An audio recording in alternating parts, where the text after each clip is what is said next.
नहीं, राहुल गांधी जी की जो यात्रा का जो उद्देश्य है, उद्देश्य तो ठीक है कि जो देश में सद्भाव लाए और समृद्धि लाए, मोहब्बत है, ये ठीक है। भारत जोड़ो की यात्रा कौन कर रहा है? जिसने तोड़ा है, जिसके बुजुर्गों ने तोड़ा है, और जिसने तोड़ा नहीं उसको जोड़ने की जरूरत नहीं। व्लादिमीर पुतिन का, रूसी राष्ट्रपति का, उन्होंने क्या कहा था? अगर मोदी न होता तो 100% परमाणु युद्ध होता और वर्ल्ड वार हो चुका होता।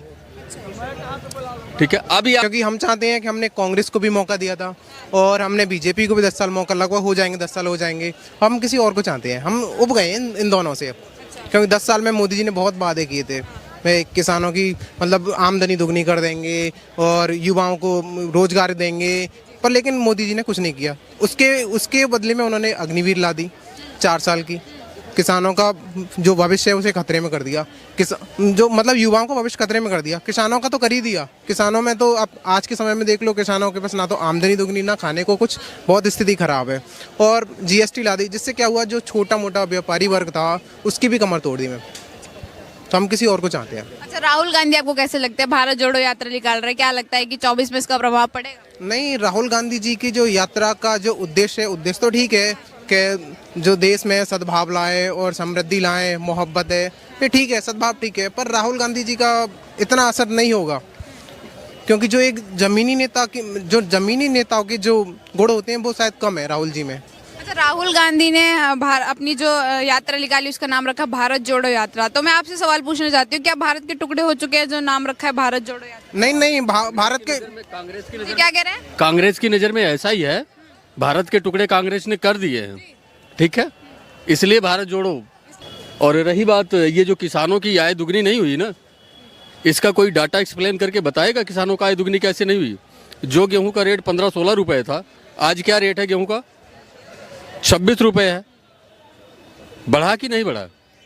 पिछले 70 साल में ग्रोथ क्या हुआ था? पिछले 70 साल में कितना ग्रोथ हुआ था? पिछली सरकारें क्या किसानों को किसी भी प्रकार की सब्सिडी जमीनी हकीकत पे दे रही थी? नहीं, कोई हकीकत पे, जमीनी हकीकत पे कोई काम नहीं हो रहा था। अब आधार कार्ड के लागू होने से मुद्दा ये नहीं है कि आधार कार्ड का कहाँ से ये सिस्टम लॉन्च हुआ, मुद्दा ये है कि किसानों के पास पहुँच क्या रहा है, पहुँचा, और मैं समझता हूँ कि बेहतर तरीके से पहुँचा। लेकिन हमारे साथ युवक है, ये बोल रहे हैं। ये युवक है ना, इनसे पूछो कि रबी में कौन कौन सी फसल की बुआई होती है, ये बता दें हमें, ये बता दें तो हम मान लेंगे कि ये। वो बोल रहे हैं कि सुन लीजिएगा, आपने छोटा सा क्वेश्चन पूछा है, रबी में कौन सी फसल होती है, और जहाँ तक किसान परिवार का या यो भी कोई युवक होगा बता देगा।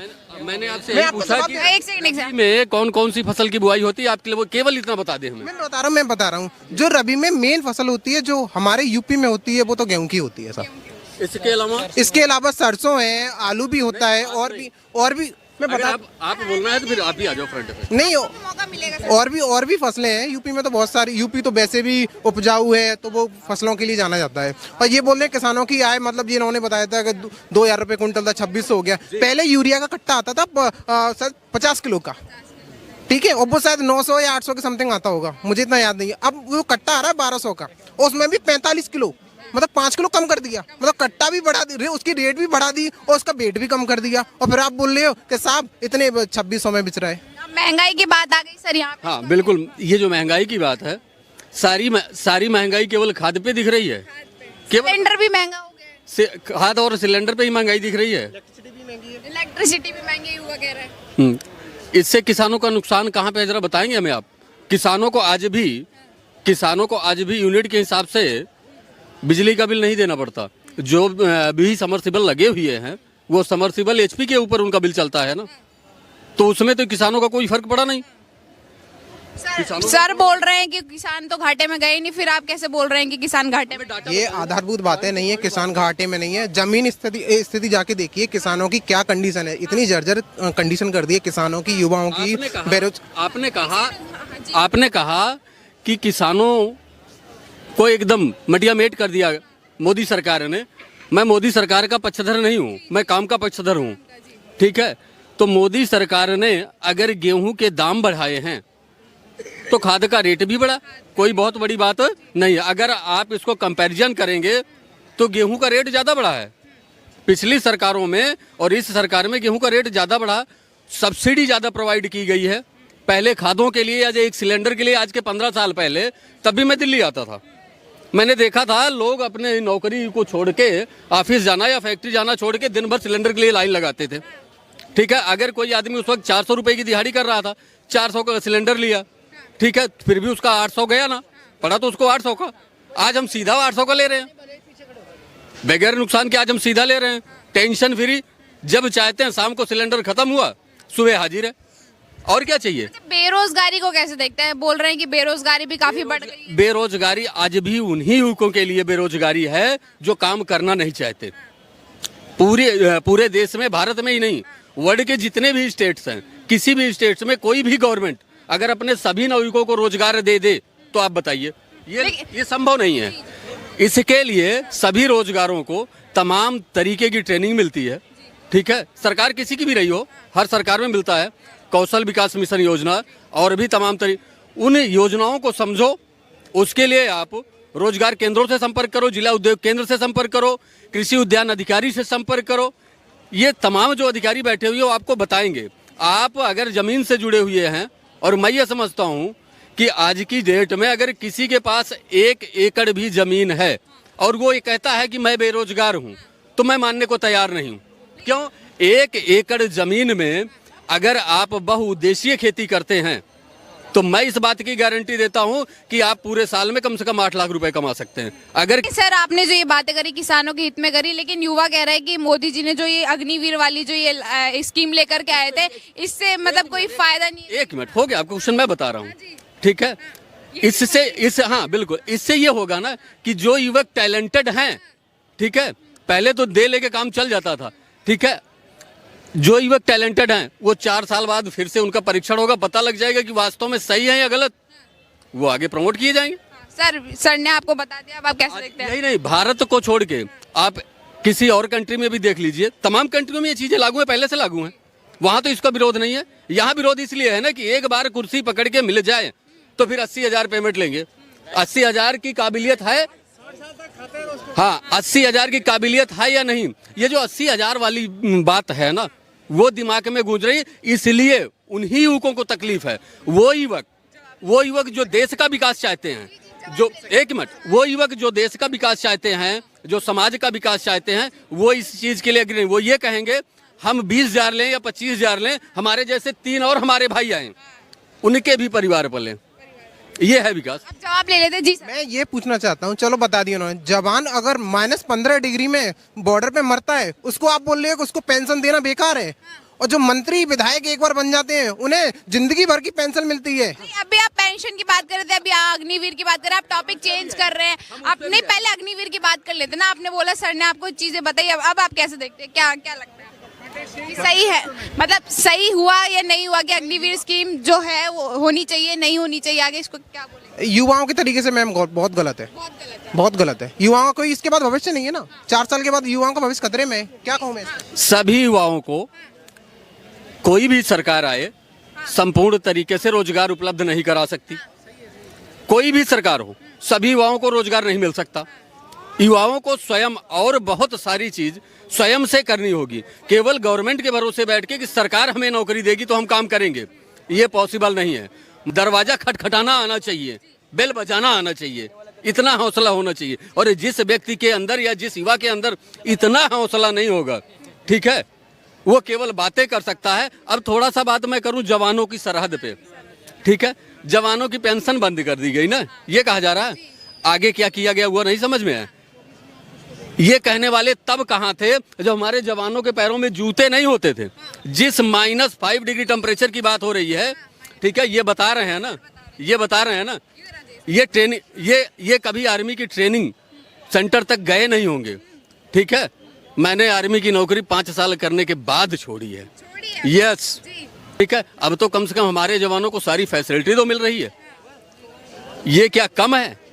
आप 10 साल में ये चाहते हो कि जादुई छड़ी से सब विकास हो जाए। हम ईमानदार नहीं हैं। हम आपसे अपेक्षा करें कि आप हमारे साथ ईमानदारी करो। कैसे? स्वयं का सुधार ही समाज का सुधार होता है। दूसरे को कहना कि ये सुधर जाए, वो सुधर जाए, नहीं। हम सुधरेंगे, जग सुधरेगा। लेकिन लोग तो लगातार वार मोदी जी पे कर रहे हैं कि सरकारी नौकरी बंद कर दिया, अब हम रोजगार नहीं रहा है। तो क्या मैं आपसे पूछना चाहती हूँ, क्या सरकारी नौकरी सिर्फ रोजगार है? सरकारी नौकरी ही केवल रोजगार नहीं है, रोजगार स्वयं से पैदा करना पड़ता है, स्वयं से। स्वयं की आपने बात करी तो मोदी जी ने एक बयान दिया था कि मैं चाहता हूँ कि युवा जो है बिजनेस करे, शॉप्स खोले। तो लोगों ने इसको भी नेगेटिव वे में ले लिया कि हम पढ़ लिख करके चाय पकौड़े बेचेंगे। इसको आप कैसे देखते हैं इस बयान? चाय पकौड़े बेचेंगे? बीटेक पास करके हम चाय, बिल्कुल। एक मिनट, ये जो मैकडॉवेल्स और KFC वगैरह ये आज वर्ल्ड लेवल पे मूव कर रहे हैं ना। ठीक है, जरा कभी इनकी हिस्ट्री पढ़ो और कोई बता दे कि इन्होंने M.Tech किया था या B.Tech किया था। ठीक है, मैंने कहा ना, जज्बा यहाँ से होना चाहिए। केवल बैठ के देखना कि हाँ भाई ये नहीं, मुझे ये काम छोटा लग रहा। काम कोई छोटा नहीं, काम कोई बड़ा नहीं। ठीक है, अगर सचमुच में हम भारत माँ के लाल हैं ना, तो हम इस मिट्टी को खोद के कुआं यहाँ बना के यहाँ से पानी निकाल लेंगे। सर आपने इतनी सारी तमाम बातें मुझे गिना दी, तो अब आप ये भी बता दीजिए कि 2024 में आप किसे प्रधानमंत्री बनाएंगे? ये भारत की तो बात मैं नहीं करता, विश्व के नजरिए में अगर इस वक्त आपको सबसे काबिल नेता कोई दिखाई पड़ता हो तो वो कौन है? वो कौन है? अभी तो मोदी जी ना। अभी थोड़े दिन ही पहले आप लोगों ने देखा था, एक स्टेटमेंट आया था, किसका?